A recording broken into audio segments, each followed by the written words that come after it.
while, and I was in the mix of children's television for quite a while, and then our mutual friend, that a lot of people know, Jim Jenkins, I had started working with Jim when I first came to Children's Television Workshop and came to New York, and Jim sold a book idea that became an animated series to Nickelodeon called to Nicktoons called Doug. Hmm. And so he started a production company in New York called Jumbo Pictures, and I went over to Jumbo Pictures to head up development.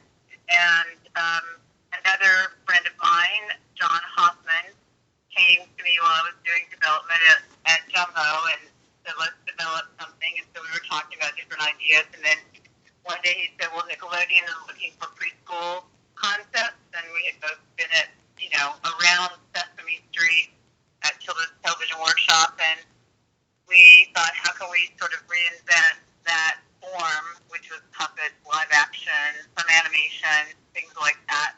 And so we pitched, and we developed an idea around, these characters, and a little girl named Allegra was kind of my thing, and we, created all the characters together, and then Jim came and helped us a little bit and designed some of the characters, and so the three of us developed and, sold Allegra's Window to Nickelodeon, Nick Jr. when it was first starting. Hmm. Okay, so I've always been fascinated by the name Allegra too. So where did that name come from? Because it's kind of an unusual name for anyone to have. It's not really that common, if you get what I'm saying. Yeah, I mean, well, if you look at all the names in Allegra's Window, the concept of Allegra it was a music show, and Hmm. Allegra is a musical term, and all the characters in Allegra's Window have musical names. And Allegra, the the the basic premise of Allegra was that she was, the little girl and seeing the world through her window, seeing the world outside her window, and like becoming bigger and learning about the world, and sort of using the window as a metaphor. So Allegra was really a pretty word. Out of all the musical terms, we all liked that word. We all liked that as a name. Yeah, I certainly did too. It's really pretty. And I wanted to ask, before this show got started, did you see another previous Nick Jr. show, Eureka's Castle, as kind of inspiration to start this one, or if you ever heard of it? No, No. no, I know. We knew of Eureka's Castle. We knew the people that made Eureka's Castle. Hmm. But Allegra was like, it was kind of like more inspired by Sesame Street than anything else. And I'm sure Eureka's Castle um, had some inspiration in Sesame Street too. But a lot of us came from the same roots of puppets and live action mix of things. So um, there was another show called Pinwheel that had the same kind of elements that actually Jim Jenkins worked on when he first started in children's television. And that was the very first Nickelodeon show. Okay, yeah, I do remember Pinwheel exactly. And now this got started, and you guys recently got moved to Orlando to be shooting at Nickelodeon Studios. But what was your first impression of the place when you got there? Well, we went down there to shoot a pilot first. We didn't start the series there. Okay. And basically, and with regard to Nick Studios, I knew about Nick Studios quite a bit because I'd worked on a lot of promos for Nickelodeon when they were opening the studio. And a lot of my friends at Nickelodeon, were going back and forth, working on game shows and things about the studio. So it wasn't like it was a big mystery to me what it was or how it worked. And I knew about Clarissa and all those shows. So a lot of us were kind of very interactive as far as like knowledge of each other, what we did and what the studio was and what that was like down there. And going down there, we shot the pilot first, and that was maybe weeks and months of kind of going back and forth, building a little set and all that kind of stuff. And so that was our first experience with the studio, and it was great. And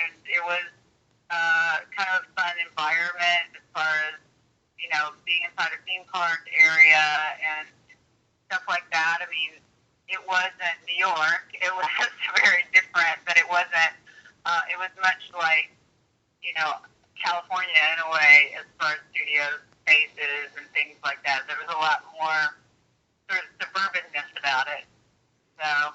Yeah, absolutely, absolutely. And it's a good thing that you said it was kind of like California because for a while it was a really huge time for Florida and Orlando as the Hollywood of the East. Did you kind of notice that during the time that you were there that a lot of TV and filming stuff was going on in the area? Well, they were trying. They were Yeah. trying to get that to stick, and there was a lot of activity around that at Disney and with Nick, and so I mean, it made the pool of people to work with bigger, and the possibilities. I think of being able to do all those things down there are much more convenient to us. So it was great. It was a fun kind of escape from being in New York City, back and forth. Mhm.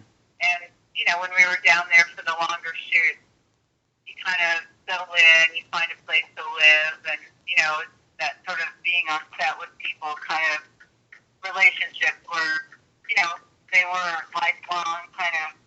You have fond feelings for all those folks. Right, right, right. Yeah, I'm a New Yorker and I've gone down to Florida and it's always nice and pretty to escape the hecticness and just go for something that's laid back.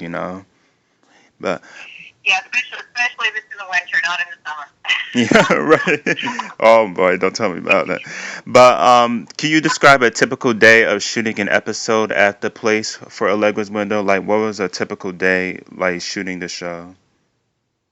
Well, it was always early starts, and they were always sort of ramping up. Allegra was different. I think a lot of people said that when they were there because it was such a scripted and imaginative show and had so many elements as far as puppetry and all that stuff. For the people in Orlando, it was very different. It was a nice team of people on that show, really familial, and so we all kind of the days were getting everything prepped and making sure all the puppets were right, ready for the day, and all the props and all that stuff, because it was very difficult to shoot in some ways because it was shot not unlike Sesame Street, but we didn't have all the sets raised like in Sesame Street. So the puppeteers had to prepare differently. So it was interesting like that. And a typical day would be, for me, I don't know about everyone else, would be like, handling a script, talking to the director, making sure that, John and I were in sync, and we were, what are you doing? What am I doing? Because John Hoffman and I were down there together, working as producers, and sometimes I was sitting in the control room and, kind of that, and he was on the floor for the most part with the director, um, and then we would, there would be, I need to go and look at the props for the next segment, and we need to figure out, the problems with how we're going to shoot teeny tiny hummingbird puppets. It was always something. I mean, as a sideline, I would say one of the funniest things about prepping for that shoot overall, not the daily routine, because we had some snags in the beginning as far as getting ready to shoot the bigger show. Mm. Yeah, yeah, I can only imagine. And speaking because the show really appealed to preschoolers, the studio tour, like, if you remember the people watching you from the glass tube down there, and I'm Right. sure kids they were really surprised that oh my gosh, there's people out down there handling the props and puppets like this is real life. People the kids they must have thought that puppets really talk, though. Yeah, I mean, there's a suspension of disbelief with puppets. People watching it from afar and then being up close to it is very different. I mean, when you're up close to puppets and the puppeteers, you hardly ever see children or even adults interface with the puppeteers. They usually speak if the puppets is real, and because the puppeteers make that so seamless that you don't really even think of the puppeteers as manipulating them. When you see it probably the tour, it feels like, oh wow, that's how they do it. But usually when kids would come into the studio or into on the floor or whatever, they would talk to Allegra or talk to Mr. Cook or talk. They wouldn't talk to the puppeteer. They didn't even acknowledge the puppeteer hardly. It was interesting. Yeah, that is really funny right there. And do you remember other shows that were shooting there at the same time that guys were down there? I think there were some game shows off and on, like Temple of Doom and stuff. I don't remember exactly which ones were going on at the same time. Um, you're pretty busy when you're there. You're like focused on your own thing. Yeah. And I don't exactly know if there were. I remember seeing sets, but I don't know if anything was an exact a big full-on production at the same time we were. I think over in maybe one of the other buildings there was a game show one season. Yeah. Yeah, I think. Yeah, I think Gullah Gullah Island was that there too when you guys went there. If you No, remember. no, No. we didn't shoot on the same schedule as Gullah Gullah. They were on it. I mean, we shot, and then they would shoot, or whatever. It wasn't at the same time. Oh, okay. I get what you're saying now. And I also have to ask, like you said, like that you knew everybody who down there at all, and most of the people I've talked to said so many people there were wonderful and just a positive experience. But for you, how great was all the staff who worked down there? I really liked everyone. It was fun. I have lifelong friends like Chris Lynn, and he was like, we met. He was our production manager, and he's now Mr. Bigwig, But he was amazing, and I cherish his friendship. There's a lot of people that have moved to LA that I still keep in touch with. And the staff there was great. The only problems that we ever had was with our set, and part of that was just, communication of being so far away from, seeing things actually getting done. Our set got built to the wrong scale at the very beginning of our shoot, and it wasn't a problem of people so much as just how people down there weren't used to working at the very beginning of some of those things. They weren't always used to working in the same way that New York folks were. So there was always some sort of miscommunication somewhere in the processes, but we figured it out, and everybody was gracious and very, very nice, and wanted to make everything work. So that was good.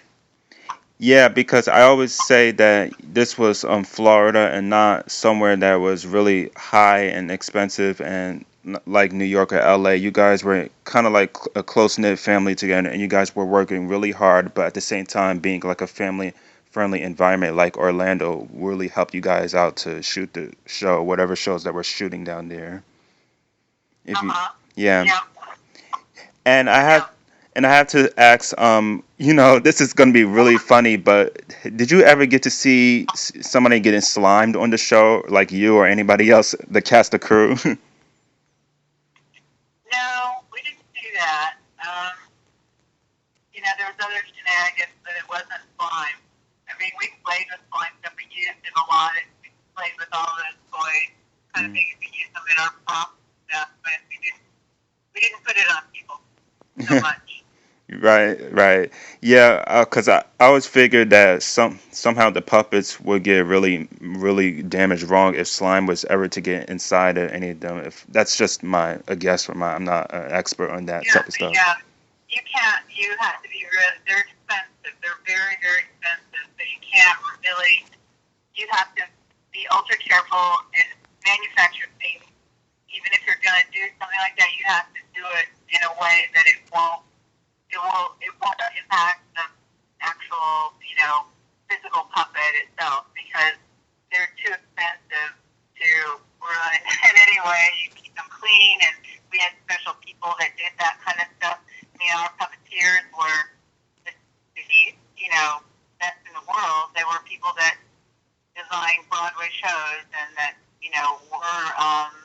Muppeteers and people that were performers on Sesame Street, and they were the top people, so they didn't screw around with that kind of stuff. Right. Yeah. um, And do you still know where those puppets and all the original characters from Allegra are at now? Do you own them still?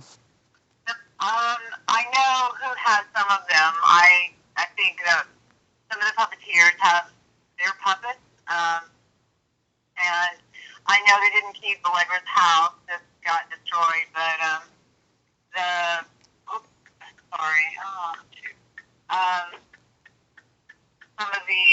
some of the props and things like that I have, and some of the um, other things. I think people from the show have kept little things, but the puppeteers I still I know where they are, and I know some of them I talk to often. So Okay. I know that Allegra is with Kathy Mullen in New York somewhere in her closet or somewhere. Awesome, awesome. And this is the show Allegra's Window and the rest of the '90s Nickelodeon. How do you feel knowing that it's made such a positive impact on fans and is still loved today? If you may not be aware of that. No, I don't know that, but it was very gratifying at the time to have kids and parents tell you how much they like the show, and that's with any kid show that you're on or work with. But it was a very sweet show. I mean, it's definitely, if I look back at it, I cringe a lot because I think, oh God, I can't believe we dressed people like that, or it was so handmade looking to me now, and but I mean, the music was beautiful, and the puppets were so sweet. I mean, they were just really sweet, characters. So, I, you know, I, I would love to know how, kids that watched Allegra, grew up thinking about it, because I really don't know. I Mm. don't know how they think of it nowadays. Well, It, if it you seems to me, it's a lot of kid shows that comes and goes, and there are a few kids that sort of remember those things, and then a lot of people that have no idea. Yeah, yeah. Well, if you think about it, there was music. So my thing is that it inspired kids to do a musical and performing arts school and just be the best you can be and just be a sweet person. That's how I think of it. I know it sounds cheesy in a way, but it's kind of true, Yeah, That's how I I figure. hope so. I hope so. I hope so. Right, Yeah, Allegra is a good character. Of course, you put a lot of yourself in that, so it's it's kind of your view of the world in a way. right, right. And do you have a particular favorite behind the scenes memory of being in Orlando or just on the show, basically? Um, I have a lot of funny memories, but yeah, there were some funny memories. A favorite. I mean, I think one of my favorite on-show memories was a little girl named Kathleen who was she was challenged, physically handicapped, and Mm-hmm. she was one of our characters, and she loved Allegra so much. She was just like the sweetest little girl, and her parents were really sweet, and I just remember that she was a sweet little, kind of light in that, and having her on the show was really nice. And I think, some of my best and fondest memories were actually putting the show together and then coming back afterwards, because I did all the posts and came down there and worked on the sweetening and all that stuff, mixing and stuff. And I just, I liked the whole process of making the show. And, I wanted to ask, like, it's been gone for 10 years and so many people miss it, but if given a chance, would you like to see it reopen one day, the Nick Studios?